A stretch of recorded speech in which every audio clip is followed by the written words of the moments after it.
এবং ভারতের communist party মার্ক্সবাদীর Tripura রাজ্য সম্পাদক মণ্ডলীর অন্যতম সদস্য শ্রীযুত মানিক দে, আপনারা যারা উপস্থিত হয়েছেন, বয়োজ্যেষ্ঠ শ্রদ্ধাভাজন আমার সমবয়সী যারা আছেন, অনুজ যারা আছেন, মা বোনরা সহ আপনাদের প্রত্যেককে প্রীতি, শুভেচ্ছা, আন্তরিক অভিনন্দন জানাচ্ছি। আমার আগে চারজন বক্তার কাছ থেকে আপনারা কথা শুনেছেন। সব বিষয়গুলো তারা কোনো না কোনোভাবে আপনাদের সামনে তুলে ধরবার চেষ্টা করেছেন। স্বাভাবিকভাবেই সবিস্তারে বলবার সুযোগ সীমাবদ্ধ, নির্দিষ্ট সময়ের মধ্যে সভা আমাদের শেষ করতে হবে। সংক্ষিপ্ত পরিসরে দু চারটি বিষয়ের প্রতি আমি আপনাদের দৃষ্টি আকর্ষণ করার সবিনয়ের চেষ্টা করব। আপাত দৃষ্টিতে সারা ভারতবর্ষের নির্বাচনী আবহাওয়া যেভাবে ক্রমে তেতে উঠছে, যে পরিমণ্ডলটা তৈরি হচ্ছে, তাতে 27টা রাজনৈতিক দলের সম্মিলিত যে মঞ্চ ইন্ডিয়া ব্লক, অপরদিকে বিজেপির নেতৃত্বে তারাও দাবি করছে তাদের নাকি 34 দলের ব্লক। হতেই পারে। মনে হচ্ছে এই দুটো বিভাজিত শক্তির মধ্যে লড়াই। কিন্তু পত্র পত্রিকায় যা পড়ছি, আপনার ইলেকট্রনিক মিডিয়া, তাতেও মাঝে মাঝে নজর দেওয়ার সুযোগ হয়, যদিও সব সময় দেখতে আমি অভ্যস্ত না। বিভিন্ন বিশেষ বিশেষ রাজনৈতিক ব্যক্তিত্ব বিশ্লেষণধর্মী কথাবার্তাও তারা বলেন। সামগ্রিক কথাবার্তাগুলি শুনে আমার যা মনে হচ্ছে, লড়াইটা আসলে বিজেপির নেতৃত্বে ভারতবর্ষের, আমি যেটা বলবো, স্বাধীনতার পর যতগুলো কেন্দ্রীয় সরকার আছে সবচাইতে প্রতিক্রিয়াশীল সরকার, জনবিরোধী সরকার। এই বিজেপির নেতৃত্বে যে মোর্চা বা মঞ্চ, তার বিরুদ্ধে যদিও ইন্ডিয়া ব্লক, কিন্তু আমার তো মনে হচ্ছে ইন্ডিয়া ব্লক যে আওয়াজ দিয়েছে, যে আহ্বান জানিয়েছে, পরাস্ত করো বিজেপিকে, ধর্মনিরপেক্ষ, গণতান্ত্রিক, জনমুখী, দেশের স্বার্থে বিকল্প সরকার তৈরি করবার জন্য এগিয়ে আসো, এই আওয়াজ মানুষ গ্রহণ করতে শুরু করেছেন। পরিণামে লড়াইটা এটা দুটো ব্লকের মধ্যে থাকছে না, আমার নিজের ধারণা। একদিকে বিজেপি, আরেকদিকে দেশের জনগণ। এটা হচ্ছে সবচেয়ে গুরুত্বপূর্ণ বিষয়। এটা আমাদের উপলব্ধির মধ্যে রাখতে হবে। কি দাবি করছে বিজেপি? 400 আসন চাই, 370 বিজেপি, আর বাদ বাকি অন্যান্য দল, অর্থাৎ তাদের 34-35 দলের যারা অংশীদার। তার থেকে তো আপনারা বুঝতে পারছেন অন্যান্য দলগুলি সম্পর্কে তাদের দৃষ্টিভঙ্গিকে ন্যায়ভাবে আমি বিশ্লেষণ করছি। যদিও এই ইন্ডিয়া ব্লক তৈরি করার ক্ষেত্রে যে কয়েকজন প্রথম দিকে উদ্যোগ নিয়েছিলেন, তার মধ্যে অন্যতম ছিলেন বিহারের মুখ্যমন্ত্রী নীতিশ কুমার। তিনি 5 বার বিধানসভায় নির্বাচিত হয়েছেন, কিন্তু 9 বার মুখ্যমন্ত্রী হয়েছেন। বিজেপি ছেড়ে এসে আরজেডির সাথে মিলে তাদের যে সংযুক্ত মোর্চা, তার নেতৃত্বে পরিচালিত সরকারের মুখ্যমন্ত্রী তার থেকে পদত্যাগ করেছেন সকালে, সন্ধ্যায় আবার সেই বিজেপির নেতৃত্বে তিনি সরকার তৈরি করেছেন। তিনি কিন্তু কালকে আবার বক্তৃতা করেছেন, 400 জায়গায় তিনি 4000 আসনের কথা বলছেন। এটা মতিভ্রম কিনা আমি জানি না, বয়সের ভারে হতে পারে, কিন্তু আমি লক্ষ্য করার চেষ্টা করেছি কোনো জায়গায় এই ভুল সংশোধন করবার জন্য তার দিক থেকে কিন্তু কোনো সংযোজনই আসেনি।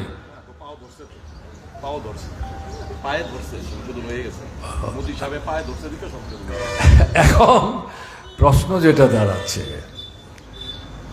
মোদী সাহেব যদি উলট পালট বলতে শুরু করেন, নীতিশ কুমার বলবেন, তাতে বিস্মিত হওয়ার কিছু নেই। বাস্তব ভিত্তিটা কি?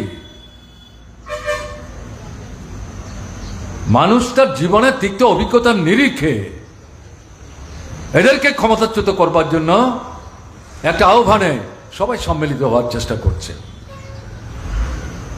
এবং আমরা যেটা লক্ষ্য করছি, বিশেষ করে আমাদের ত্রিপুরায় জনগণের একটা অংশের মধ্যে গত 23-এর বিধানসভা নির্বাচনে বিকল্প সরকার তৈরি করবার যে আওয়াজ নিয়ে বিজেপিকে ক্ষমতাচ্যুত করবার জন্য মানুষের কাছে আমরা আহ্বান রেখেছিলাম, তা সরকার পরিবর্তনের প্রশ্নে সাফল্য অর্জন করতে পারল না বলে একটু হতাশা আছে, মানসিক দুর্বলতায় ভুগছেন। এবং এটা ভুগতে গিয়ে আমাদের ত্রিপুরায় এই দুটো লোকসভা আসনের যে গুরুত্ব, আমরা যে সরকার তৈরি করতে পারলাম না, আবার বিজেপি সরকারে আসলো, বিধানসভার যে নির্বাচন, নিঃসন্দেহে এটা গুরুত্বপূর্ণ। কিন্তু এর চাইতেও ভারতবর্ষের বর্তমান পরিস্থিতির প্রেক্ষাপটে এই দুটো লোকসভা আসনের নির্বাচন অত্যন্ত অত্যন্ত গুরুত্বপূর্ণ। কেন বলছি এটা? বিকল্প সরকার তৈরি করতে গেলে পর ইন্ডিয়া জোটের যে প্রার্থী আমাদের ত্রিপুরার দুটো আসনে, তাদেরকে জয়যুক্ত করে সেখানে পাঠাতে হবে। তাদেরকে পাঠানোর মধ্য দিয়ে ইন্ডিয়া জোটের নেতৃত্বে বিকল্প সরকার তৈরি হবে। সেই সরকারটা যদি তৈরি করা না যায়, ত্রিপুরার বুকে আজকে যা অরাজকতা চলছে, যা শুনছিলেন আপনারা প্রথম বক্তা থেকে আরম্ভ করে আমাদের শেষ বক্তা পর্যন্ত, আমার আগে যিনি বলেছেন, এর থেকে বেরোবার রাস্তাটা কোথায়? এ তো দিল্লির খুঁটির জোরে ঘুরছে। এই খুঁটিটা যদি আলগা হয়ে যায়, উপড়ে ফেলতে পারেন, তাহলে এই খুঁটিটাকে মাঝখানে রেখে যারা এদিক সেদিক ঘোরাফেরা করছেন, তারা কোন দিকে ছুটবেন তারা নিজেরাও কিন্তু এখন মালুম করতে পারছেন না। কাজে এটা তো বুঝতে হবে। 23-এর বিধানসভা নির্বাচনে আপনারা কি পরাস্ত হয়েছিলেন? কে বলেছে? আমি তো উল্টো দিক থেকে বলছি, পরাস্ত তো বিজেপি হয়েছে। 18 নির্বাচনে বিজেপি কত ভোট পেয়েছিল? 51 ভোট। এর আগের নির্বাচনে বিজেপির কত ভোট ছিল? 5 ভাগের নিচে ছিল। তো 51 ভোট কোত্থেকে আসলো? আকাশ থেকে পড়েছে না মাটি ফুরে উঠেছে? ত্রিপুরার মানুষদের মধ্যে একটা অংশ বামফ্রন্ট সরকারকে পলিটিক্যালি সরকার থেকে হটাতে চান, বিকল্প সরকার। তারা মনে করেছেন বিজেপি ডাবল ইঞ্জিন বলছে, বামফ্রন্ট সরকার ভালো কাজ করেছে, আরো ভালো করুক আমরা চাই। তারাও চান এগুলি হোক, কিন্তু এগুলি করতে গেলে পরে পয়সা লাগে, টাকা লাগে, কেন্দ্র সহযোগিতা করছে না। এরকম জায়গায় বিজেপির তরফ থেকে বলা হলো, কেন্দ্র আমরা আছি, রাজ্যে যদি আমাদেরকে আপনারা সরকারে বসান, ডাবল ইঞ্জিন গাড়ি একটা টিপরামথার পরেও আমি এই কথা বলছি। কাজে যেটা 23-এর নির্বাচনে করতে পারলেন না, এটা পুষিয়ে নেওয়ার একটা সুযোগ আপনার সামনে এই লোকসভা নির্বাচনকে ভিত্তি করে উপস্থিত করেছে। এটাকে পুষানোর দায়িত্ব আপনাদের নিতে হবে। এক্ষেত্রে এই যে বিধানসভা কেন্দ্র, এই কেন্দ্রে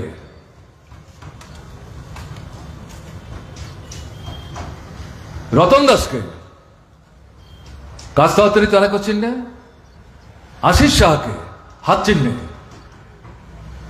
বিপুলভাবে ভোট দিয়ে এই বিধানসভা কেন্দ্রে তারাই যাতে 1 নম্বর হন, তাকে নিশ্চিত করে, একদিকে রতনবাবুর জয়কে নিশ্চিত করা এবং আশিস বাবু সামগ্রিকভাবে পশ্চিম আসনের জয়ের ভিত্তিকে পুক্ত করার জন্য এখান থেকে 1 নম্বর হিসাবে তাকে জয়ী করে পাঠাবার দায়িত্ব কিন্তু আপনাদের নিতে হবে। এটা গুরু দায়িত্ব এবং এটা সম্ভব, এটা অসম্ভব না। কেন সম্ভব? এটাই আপনাদের উপলব্ধির মধ্যে, আপনারা জানেন, তাও আবার উপলব্ধির মধ্যে নেওয়ার জন্য আমি 23-এর নির্বাচনের এই তথ্যভিত্তিক ঘটনাগুলি আপনাদের সামনে তোলা প্রয়োজন বলে আমি উপস্থিত করার চেষ্টা করলাম। খুব খারাপ পরিস্থিতি দেশে।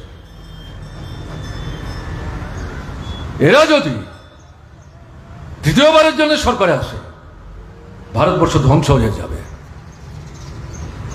অর্থনৈতিক যে নীতি নিয়ে চলছে, জিনিসের দাম বাড়ছে, টাকার দাম কমছে, মুদ্রাস্ফীতি ঘটছে, মানুষের ক্রয় ক্ষমতা তলানিতে চলে যাচ্ছে, অর্ধাহার অনাহার মৃত্যু, সন্তান বিক্রি, আত্মহত্যা, কেউ ফলিডল খেয়ে আত্মহত্যা করছেন, কেউ ফাঁসির দড়িতে ঝুলে আত্মহত্যা করছেন, কাজের সন্ধানে বাইরে যাচ্ছেন, ওখানে মৃত্যুবরণ করছেন, মৃতদেহ বাড়িতে ফিরিয়ে আনতে পারছে না, ওখানেই সমাধিস্থ করতে হচ্ছে। এরকম একটা পরিস্থিতি তৈরি হয়েছে। সারা ভারতবর্ষের অবস্থা কি? 140 কোটি মানুষের দেশ ভারতবর্ষ। আমাদের দেশের 18 থেকে 35 বছরের যারা নাগরিক, তাদের সংখ্যা 100 জনের মধ্যে শতকরা 66 জন যুবক। পৃথিবীতে কোন রাষ্ট্রে এত বিরাট সংখ্যক যুবশক্তি নাই। তাহলে এই যুবশক্তির হাতে কাজ নাই, বেকার। প্রতিশ্রুতি দিয়েছিলেন 2 কোটি চাকরি দেবেন, তাহলে এই 10 বছরে 20 কোটি চাকরি হওয়ার কথা। কোথায় চাকরি? কোথায় 20 কোটি চাকরি? প্রতি বছর 78 থেকে 90, 92 লক্ষ করে নতুন চাকরি প্রাপক যোগ্যতা সম্পন্ন ছেলেরা মেয়েরা যুক্ত হচ্ছে এবং কাজ হারাচ্ছেন। কর্মরত যারা তারা কাজ হারাচ্ছেন।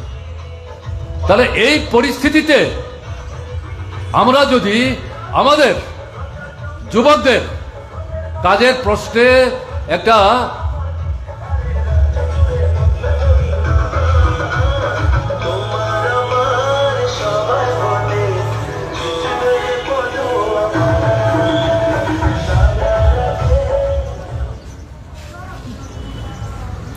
বলবো, তাহলে এই জায়গায় বেকারির সমস্যার সমাধান করার জন্য বিজেপিকে হটাতে হবে। ইন্ডিয়া ব্লকের উদ্যোগে বিকল্প সরকার তৈরি করতে হবে, নাহলে যুবকদের ভবিষ্যৎ অন্ধকার। গরিবের ঘরের ছেলে মেয়ে উচ্চশিক্ষার সুযোগ পাবে না, ডাক্তার হতে পারবে না, ইঞ্জিনিয়ার হতে পারবে না, আইএএস, আইপিএস, আইএফএস হতে পারবে না। অপরাধ কি? রিক্সা শ্রমিকের ছেলে, দিনমজুরের ছেলে, ক্ষেত মজুরের ছেলে যে আইন তৈরি করেছে 1920 সালে বিজেপি সরকার, লুটের ক্ষেত্র হিসাবে শিক্ষা কেন্দ্রকে এরা তুলে দিয়েছে একচেটিয়া পুঁজিপতিদের হাতে। এরা সরকারে থাকবে, গরিব মধ্যবিত্ত নিম্নবিত্ত ঘরের ছেলে মেয়ে উচ্চশিক্ষায় শিক্ষিত হবেন, দেশ এগিয়ে নিয়ে যাওয়ার ক্ষেত্রে গুরুত্বপূর্ণ ভূমিকা নেবেন। এটা অসম্ভব। কাজে এদেরকে পরাস্ত করতে হবে, বিকল্প সরকার তৈরি করতে হবে। এই 2020 সালের সর্বনাশ আর শিক্ষানীতি বাতিল করতে হবে। সব ঘরের ছেলে মেয়ে, ধনী দরিদ্র নির্বিশেষে, যতটা পড়তে চায়, তার মেধায় যতটা কুলয়, তাকে সদ্ভুতভাবে সাহায্য করে সেই শিক্ষা লাভের সুযোগকে নিশ্চিত করার জন্য বিকল্প সরকার চাই, নাহলে সর্বনাশ হয়ে যাবে।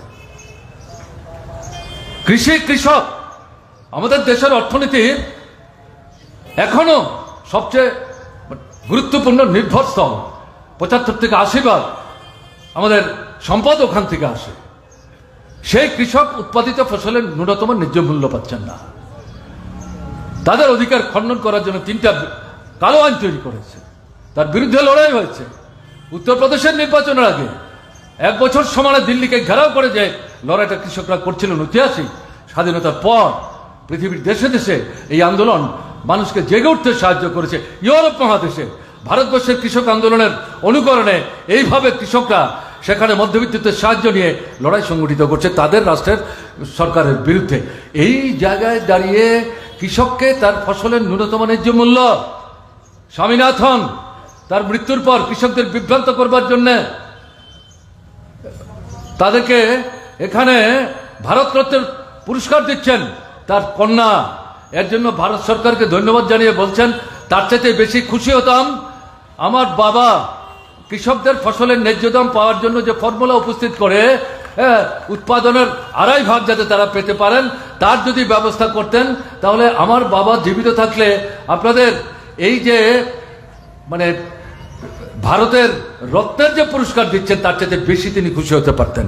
তবুও আপনারা দিয়েছেন আমার বাবাকে এই রত্ন, তার জন্য আপনাদের ধন্যবাদ জানাই। কিন্তু আমি অনুরোধ করি, আমার বাবারও বর্তমানে তার যে ভাবনা চিন্তা, তার অনুসারী হিসাবে কৃষি এবং কৃষকের স্বার্থে তার যে ফর্মুলা সবাই গ্রহণ করেছে। আপনারাও যখন বিরোধী দলে ছিলেন, ডক্টর মনমোহন সিং যখন প্রধানমন্ত্রী ছিলেন, আপনারাও তাকে সমর্থন করেছেন। এখন আপনারা সরকারে 10 বছর হয়েছে, কেন এটাকে কার্যকরী করছেন না? তো এরা সরকারে থাকবে, কৃষি এবং কৃষকের স্বার্থ রক্ষিত হবে বিশ্বাস করলে আবার প্রতারিত হবেন। এই কারণে তাদেরকে ক্ষমতাচ্যুত করতে হবে। বিকল্প যদি আমাদেরকে আপনারা সরকারে বসান, ডাবল ইঞ্জিন গাড়ি একটা, টাকার কোনো অভাব হবে না। এখন ঘটি নিয়ে যায়, এটাই তো অপূর্ণ নিয়ে আসে, তখন কলসি নিয়ে যাবে, এটা টাকা পয়সা রাস্তায় ছড়িয়ে পড়বে, কোনো সমস্যা নাই, সব সমস্যার সমাধান হবে। মানুষ মোহগ্রস্ত হয়েছিল, বামফ্রন্ট সরকার ক্ষমতাচ্যুত হয়েছিল। সেই মানুষ 1 বছরের ব্যবধানে রাস্তায় পেলে, আমরা যখন প্রতিবাদী মিছিলে যাচ্ছি, হাঁটছি, পাশাপাশি হাঁটছেন, যেখানে মিছিল শেষ হলো সামনে দাঁড়িয়ে হাত জোড় করে মাথা নুয়ে চোখের জল বুকে ফেলে বলছেন, ভুল করে ফেলেছি, অন্যায় করে ফেলেছি, আমাদের ক্ষমা করুন। কেন কেন এই কথা বলছেন? আপনাদের উপর আস্থা রাখতে পারেনি, প্রলোভনের ফাঁদে পা দিয়েছি, আকাশ কুসুম চিন্তা করেছি, কিন্তু এখন তো সব দেখছি ফাঁকা, প্রতারণা, প্রবঞ্চনা, প্রবঞ্চিত হয়েছি। মানুষের সম্মান নিয়ে অস্তিত্ব রক্ষা করে এখন আমাদের সামনে সমস্যা হয়ে গেছে। আবার কি করে আপনাদেরকে ফিরিয়ে আনা যায় বলুন, আমাদের কি করতে হবে? তো আমাদের তরফ থেকে আমরা সবিনয়ে বলতাম, মানুষের জীবনের যে অভিজ্ঞতা, এটাই হচ্ছে শ্রেষ্ঠ শিক্ষক। বিনয়ের সাথেই বলতাম, এই পরিবর্তনটার প্রয়োজন ছিল। এই পরিবর্তনটা হওয়ার মধ্য দিয়ে আপনারা উপলব্ধি করছেন দিন আর রাত্রের মধ্যে ফারাক কি, সূর্য চাঁদের মধ্যে ফারাক কি। যদি তা না হতো তাহলে বামফ্রন্ট সরকারটা কি ছিল, কি করেছে, তার সীমাবদ্ধতা কোথায়, কেন করতে পারেনি?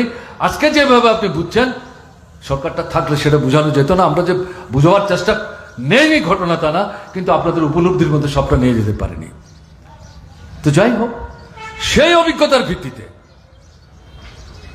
আমরা যারা একে অপরের বিরুদ্ধে প্রতিদ্বন্দ্বিতায় লিপ্ত ছিলাম, কংগ্রেস বামফ্রন্টের বিরুদ্ধে, বামফ্রন্ট কংগ্রেসের বিরুদ্ধে, 2023-এর বিধানসভা নির্বাচনে আমরা একটা জায়গায় এসেছি। কংগ্রেসের বন্ধুরা 13টা আসনে লড়াই করেছেন, বামফ্রন্ট 47টা আসনে, 46টা সরাসরি, একটা এই যে 7 বিধানসভা কেন্দ্র নির্দল প্রার্থী, সবার আমরা সমর্থন করেছি।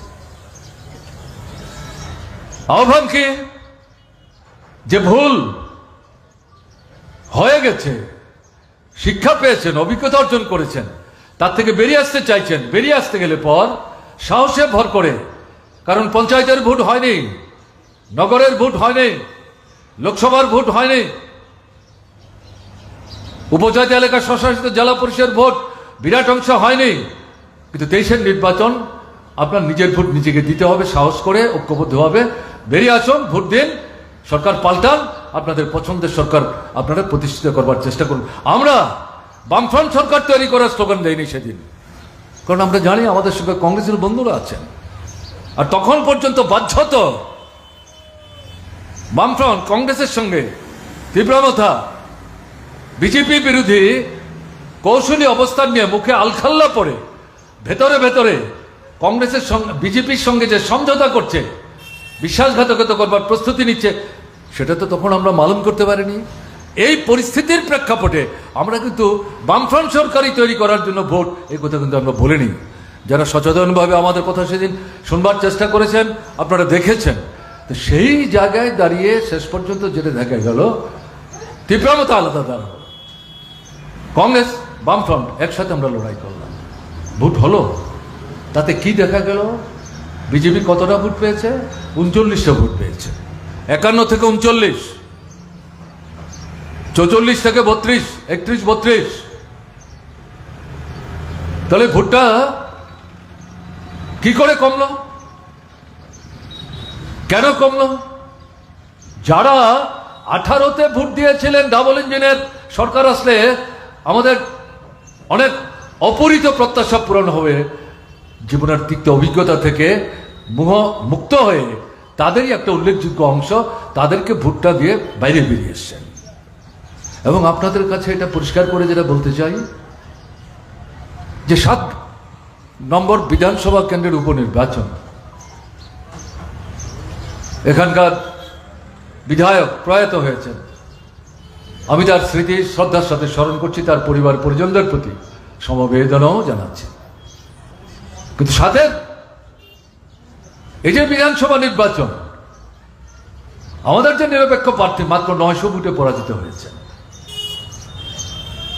16টা বুথ 7 রামনগর বিধানসভা কেন্দ্রে বামপন্থী ফ্রন্টের নেতা কর্মী সংগঠক ঘর থেকে বেরোতে পারেননি, পোলিং বুথে পোলিং এজেন্ট দিতে পারেননি, পোলিং এজেন্ট দিয়েছেন পিটিয়ে বের করে দিয়েছে। ভোটাররা যে গলি মুখ দিয়ে বেরিয়ে ভোট কেন্দ্রে যাবেন সেই গলির মুখে তারা তাদের বাইক বাহিনী দাঁড় করিয়ে দিয়েছে। এর মধ্যেও যারা যাওয়ার চেষ্টা করেছেন তারা আক্রান্ত হয়েছেন। আমি 7 রামনগর বিধানসভা কেন্দ্রের কথা বলছি, সারা ত্রিপুরার অভিজ্ঞতা এটা। কাজেই এই যে 39 ভোট, এটা কিন্তু প্রকৃত ভোট না। এখানে 12 থেকে 15-17% ভোট জবরদস্তি, আপনার ভোট আপনাকে দিতে না দিয়ে সে ভোট তারা তাদের পছন্দ লোকদের মাধ্যমে দেওয়ার চেষ্টা করেছে। বলে তাদের ভোট কত? 22-25-এর বেশি না তো। যদি তীব্রামথা 42টা আসনে দাঁড়িয়ে 19% ভোট তাদের বাক্সে নিতে না পারত, বিশেষ করে ট্রাইবেল ভোট, 20টার বাইরে যে 22টা আসন, কয়েকটা বিধানসভা কেন্দ্রে উপজাতিরা সংখ্যা গরিষ্ঠ না হলো ডিসাইসিভ, সিদ্ধান্ত নির্ধারণের ক্ষেত্রে গুরুত্বপূর্ণ তাদের ভোটের অংশ। এই ভোট যাতে বিজেপির বিরুদ্ধে বামফ্রন্টের পক্ষে, কমিউনিস্টের পক্ষে না আসতে পারে, আসলে এরা সরকার করবে, তাহলে বিজেপি সরকারে থাকতে পারবে না, এটা আটকাবার জন্যই তারা এটা করেছে। এই সবটা মিলিয়ে 19% ভোট তারা পেয়েছে। এরা 42-এর মধ্যে 22 আসনও যদি প্রার্থী দাঁড় না করায় তাহলে তো বিজেপির আসনে তোরা হয় না, আসন কমে, ভোট কমে। আমরা কংগ্রেসের বন্ধুরা এবং বামফ্রন্ট মিলে যে 47টা আসন আমরা লড়াই করলাম, তাদের ভোট বাড়ে, তাদের আসন বাড়ে, এই সরকারটাতে আসতে পারে না। এবং এটা এমন একটা সরকার ত্রিপুরা রাজ্যে চলছে, বিধানসভা তৈরি হওয়ার পর থেকে এত কম ভোটে কোন দল এর আগে ত্রিপুরায় সরকার গঠন করেনি। তাহলে আমি কথাগুলি বলছি এই কারণে, কেন আপনার নিজের যে শক্তি, করার যে ক্ষমতা, দেশের নির্বাচনে যেটা আপনি করে দেখিয়েছেন, এটা ভুলে যাচ্ছেন কেন? আত্মবিশ্বাসও বলি আনুন, নিজের উপর বিশ্বাস রাখুন। সারা দেশে যে আওয়াজ উঠেছে, ত্রিপুরার মানুষ নিজের ভোট নিজে যদি ঠিক মতো দিতে পারেন, দেশের নির্বাচনে দিতে পারলে এটা অন্যরকম চেহারা দিতে পারতো। তীব্রামথার পরেও আমি এই কথা বলছি। কাজে যেটা দেশের নির্বাচনে করতে পারলেন না, এটা পুষিয়ে নেওয়ার একটা সুযোগ আপনার সামনে এই লোকসভা নির্বাচনকে ভিত্তি করে উপস্থিত করেছে। একটু ভাববেন এই দেশটা কোন দিকে যাচ্ছে, একটু ভাববেন আপনাদের পরবর্তী প্রজন্ম সম্পর্কে। সমস্ত প্রতিশ্রুতি দেওয়া ছিল 2014 সালে, সবগুলো এখন ঠুসাঠাস, একটা পূরণ করতে পারেনি এরা। বেকারত্বের জ্বালায় দেশের বেকাররা ফুসছে, সাধারণ মানুষের নাগালের বাইরে নিত্য প্রয়োজনীয় সামগ্রী। কি ছিল স্লোগান? বহুত হো গে মেহঙ্গাই কি মার, আপকি বার ভাজপা সরকার, এই তো ছিল স্লোগান। যে সময় স্লোগানটা ছিল তখন গ্যাসের সিলিন্ডারের দাম 415 টাকা ছিল, আর এখন কত? প্রায় 1200। যখন এই স্লোগানটা ছিল, দেশের পেট্রোল, যদিও তখন প্রায় কাঁচা তেলের দর প্রায় 1 ব্যারেল 139 টাকা US ডলার ছিল, তখন ছিল 61 থেকে 65 টাকা পেট্রোল, 55 টাকা ডিজেল। আজকে দুটোরই প্রায় 100 ছুঁই। সর্ষার তেল থেকে শুরু করে প্রত্যেকটি, মুগ ডাল, মুসুর ডাল থেকে শুরু করে যা সমস্ত জিনিস, সমস্ত কিছুর উপর জিএসটি বসিয়ে এরা ইনডাইরেক্ট ট্যাক্সের আওতার মধ্যে গরিবতম লোককে আনার চেষ্টা করেছে। এই দেশ এদের জন্য 1% লোকের কাছে 47% সম্পদ দেশের। 1%, 1%, যারা খুব বিজেপির খুব কাছের লোক, যারা কর্পোরেট জগতের মালিক, ইন্ডাস্ট্রির বড় লোক, আজকে তারা হচ্ছে এই বিজেপি সরকারের খুব পেয়ারের লোক, কাছের লোক। আর এরা হচ্ছে গরিবের শত্রু। আমি এখানকার যারা গরিব সম্প্রদায়ের লোকেরা রয়েছেন, ভোট দেওয়ার আগে 10 বার ভাববেন, নিজের পায়ে নিজে কোড়াল মারার মতো প্রচেষ্টা নেবেন না। আমরা জানি কাউকে মন থেকে আপনারা এই বিজেপি দলটাকে, এই গোলচক্কর এলাকার লোক ভালোবাসেন না, আমরা জানি, শ্রদ্ধা করেন না, জাননি এদের প্রতি কোনো শ্রদ্ধা ভক্তি নেই, আমরা জানি। ভয় পাবেন না, ভয়টাকে জিততে হবে। এই যে 19 এপ্রিল নির্বাচন, সবাই একযোগে বেরিয়ে আপনারা ভোট কেন্দ্রে যাবেন, ভোট প্রদান করবেন। যদি না করেন, যদি ঐক্যবদ্ধভাবে মোকাবেলা না করেন, তাহলে কিন্তু আগামী দিন আরো কঠিনতম দিন আসছে। যারা চাইছে ওয়ান নেশন ওয়ান পোল, একটাই নির্বাচন, তারা চাইছে ওয়ান নেশন ওয়ান রিলিজন, একটাই ধর্ম, তারা চাইছে ওয়ান নেশন ওয়ান ল্যাঙ্গুয়েজ, তারা চাইছে ওয়ান নেশন ওয়ান ইউনিফর্ম, তারা চাইছে one nation one food habit. ভুলবেন না, আগামী দিন কিন্তু খুব কঠিনতম দিন আসবে যদি ভারতীয় জনতা পার্টি পুনরায় সরকার বানাতে যায়। কাজেই এই যে দেশপ্রেমী যে সংগঠনগুলো আছে, দলগুলো রয়েছে, আমরা একটা জায়গায় এসেছি সেই কারণে মানুষকে বাঁচাতে হবে, দেশটাকে বাঁচাতে হবে। রাজনৈতিক ফায়দা, ক্ষমতা, লোভের জন্য না, এই দেশটাকে রক্ষা করতে হবে। জাহান্নামে যাচ্ছে এই দেশটা, তার ঐতিহ্য, তার সংস্কৃতি, তার কৃষ্টি বিসর্জন দিতে বসেছে এদের পাল্লায়। এই দেশটাকে রক্ষা করার দায়িত্ব এই দলগুলো যেমন নিয়েছে, প্রত্যেকটি নাগরিকের দায়িত্ব এগিয়ে এসে গণতান্ত্রিক পদ্ধতিতে এই সরকারটাকে উৎখাত করা। আহ্বান জানাচ্ছি, আগামী 19 তারিখ এই বর্ডার গোল চক্করের মায়েরা, বোনেরা, যুবক ভাই বন্ধুরা, অভিভাবক মন্ডলী, বুকে সাহস রেখে একযোগে বাড়ি থেকে বেরোন, ভোট প্রদান করুন, সংবিধানকে বাঁচান, গণতন্ত্রকে বাঁচান, আপনার অধিকারকে সুরক্ষিত রাখুন। এটাই আহ্বান আজকের এই মঞ্চ থেকে। এই স্বপ্ন, এই লড়াইটা সামনে রেখে আমরা লড়াইটা করছি, এই স্লোগানটাকে সামনে রেখে আমরা লড়াইটা চালিয়ে যাচ্ছি।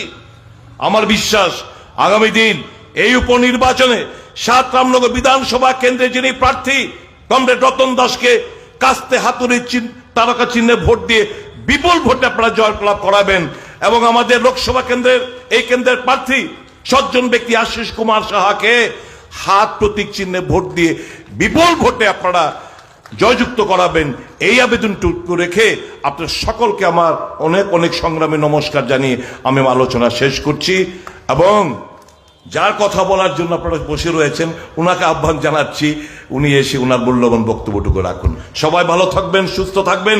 আগাম শুভ বাংলা নববর্ষের অনেক অনেক প্রীতি, শুভেচ্ছা, ভালোবাসা ও নমস্কার।